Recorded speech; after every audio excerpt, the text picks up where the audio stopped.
Yes, you can use homemade ant baits instead of commercial products. Homemade ant baits commonly use a mixture of borax and a sweet attractant such as sugar water or honey, with a typical ratio of 1 part borax to 3 parts sugar solution to balance attractiveness and toxicity. Mix thoroughly until the borax dissolves, then soak small cotton balls or paper bait stations and place them where ants trail, avoiding wet or direct sunlight locations that dilute the bait. For protein-seeking ants, substitute peanut butter or canned tuna mixed with a pinch of borax, but keep quantities small so the bait does not harden or spoil.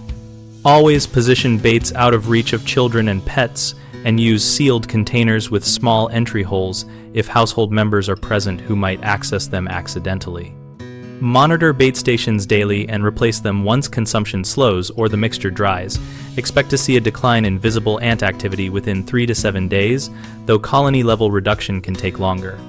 If you do not see improvement after 2 weeks, rotate attractant types and consider complementary methods such as cleaning trails with soap and water and sealing entry points to reduce reinfestation. Common mistakes include using too much borax, which repels ants rather than kills them. Fix this by returning to the 1:3 ratio and testing a small amount first.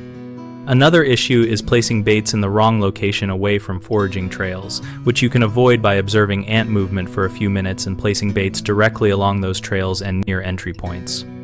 A third problem is expecting instant elimination. Homemade baits act slowly as worker ants carry bait back to the nest. So keep bait stations in place for at least 2 weeks and combine with sanitation and exclusion practices to prevent new colonies from moving in. BigHomeProjects.com connects homeowners with local contractors and also helps contractors find work by listing projects and allowing direct contact. We host a discussion community where users share experiences, bait recipes, placement tips, and contractor recommendations so we can all learn from each other.